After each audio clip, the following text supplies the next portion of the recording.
was like just a round table like this, and my father's sitting right here, my wife's standing next to me, and I'm like, I can't do this. And she goes, Rob, you got to do it. This is your idea. You got to do it. So I sat the box in front of my dad. He opens it up. And within seconds, he's got tears streaming down his face. He's old school, Dad, and he says, we're going to do this when it gets warm outside. I said, no, Dad. We're going to play catch tomorrow morning, 10 o'clock, Christmas Day, and Mom's taking a picture of it. Sure enough, Christmas Day, we go over, play catch, and I'm in heaven. My wife, my mother takes a picture of it. I go frame the picture, and I give it back to them. What does all this have to do with fulfilling your potential? Again, remember I said, something's holding you back. Something must be holding you back. And at that point, I didn't know up until that point what it was. Like I said, I go 90 miles an hour, 1 foot on the gas, and another foot on the brake, going nowhere fast. And it hit me. It hit me. I'm out there playing catch with my dad. And when I'm throwing the ball to him, and he's catching it, he says, I accept you, son. I accept you. When he's throwing it back to me, he's saying, I love you, son. I love you. So we have to trust. We know, it's common sense when parents love us, right? It's common sense. But we have to trust. We have to trust that they do. We have to know that they do. It's a whole knowing thing, you know? And if you don't mind, I'd like to read that poem to you. I really would. And ironically enough, again, it was Christmas time, and here it is, what, 10 days from Christmas, 12 days from Christmas? So I titled this poem Some Catch, okay? It says, hey Dad, it's Christmas time again, and families all around the world are getting ready to share their Christmas joys. As usual, moms and dads get a list together for their little girls and boys. Some lists include things such as cars and trucks, while other things include Barbie dolls and makeup. Boys will ask for video games and sports things, while girls will ask for dresses, clothes, angels with little wings. You've been a dad now for 36 plus years and worked for 45 plus years as well. You've had the opportunity to raise 7 children, which is priceless, but I know it caused all kinds of hell. I could not imagine how hard it must have been with all that weight upon your shoulders. But Dad, now I think I'm beginning to understand, now that I'm much older. Dad, we're all older now. Most of us have moved away. Now it's time for you to have some fun because we all know you've earned your pay. If I could ask for one thing for Christmas, Dad, it's never not a house, not a car, not even a watch. All I want to do, Dad, is just play some catch. Play some catch. And just playing that one game of catch allowed me to let go with my foot off that brake and move forward to the life that I think I'm supposed to live. And I just have to trust that. Yeah, do I have other issues? Yeah. Do I have other things coming along? Yeah. But that was the big one. That was the big one right there. Let go of that. And trust the fact that we are loved. We are accepted. We are who we are supposed to be. That's who we are. That's how we were created. And there's a boatload of potential inside each and every one of us. But the last thing we got to do, we know all this stuff now, right? We got to get in the game. We got to get in the game. You got to be willing to take the risk. You know, 3% of society, 3%, only 3% of society will take on this task of personal growth. Will take this journey down that road. Only 3%. There's about 300 people here. I hope all 300 of you are in that 3%. But you got to get in the game. You got to trust that get in the game. You may fall, and you just need to get back up.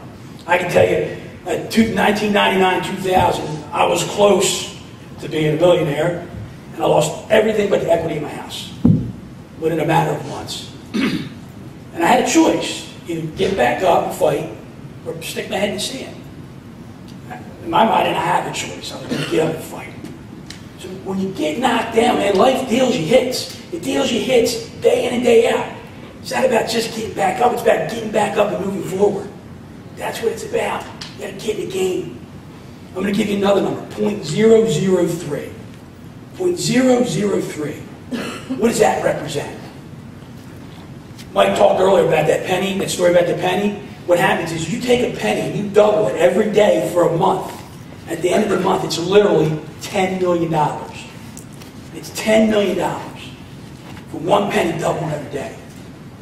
You take 0.003 and you double that every day with working on a skill that you want to hone or you want to better, you double that every day for a year, you will be 100% better day 365 than you were day 1.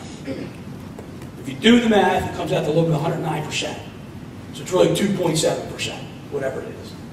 The fact of the matter is, if you just work 3.003% a day on one thing, you'll be 100% better at the end of the year. Let's break that down a little more. There's 1,440 minutes in a day. We're talking about 4 minutes.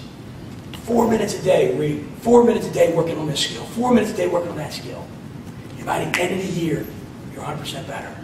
And then you go from there and you keep working and working and working. FDR, back in 1910, said it's not the critic that counts. It's not the strong man that watches the strong man fall and criticizes him. And not that talks about the doer of good deeds not getting where they wanted to go. It's the man in the arena. It's the man in the arena. Get in the game. Everybody familiar with the parable of the talents? It's a biblical story. And I've shared this with you because I had an experience with my son. 12 years old, plays really good baseball, above average.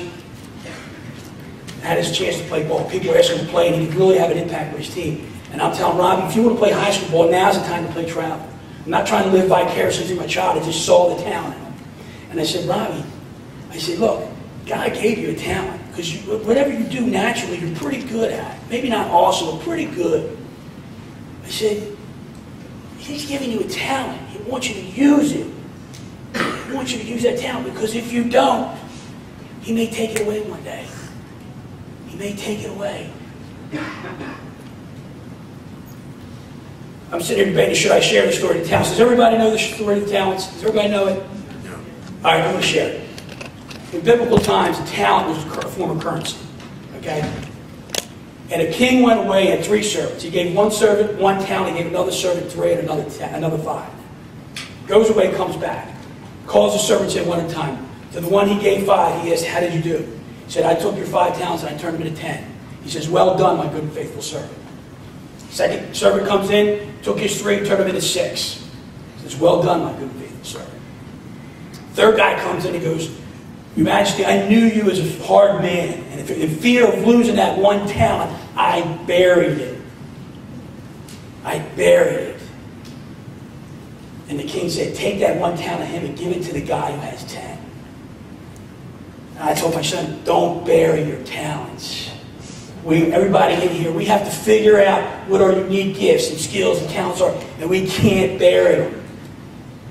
You know, audacity is one of my favorite words. And I say to you, have the audacity to get in the arena. Have the audacity to get your face marred with blood, sweat, and tears. Have the audacity to do it. I dare you. I dare you. I encourage you to be you. I encourage you to trust. Most importantly, I encourage you to get in the game. Get in the game. I don't think we'll be sorry. If we get in the game, who knows what's to come. Thank you for having me here. I really appreciate the opportunity.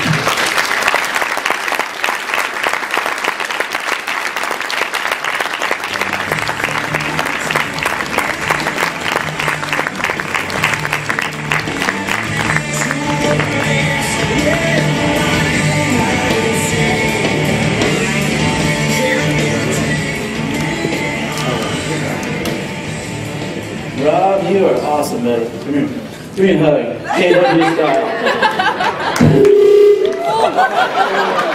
A lot of energy. Sorry about that. Yeah. Energy colliding. Those 2 worlds colliding.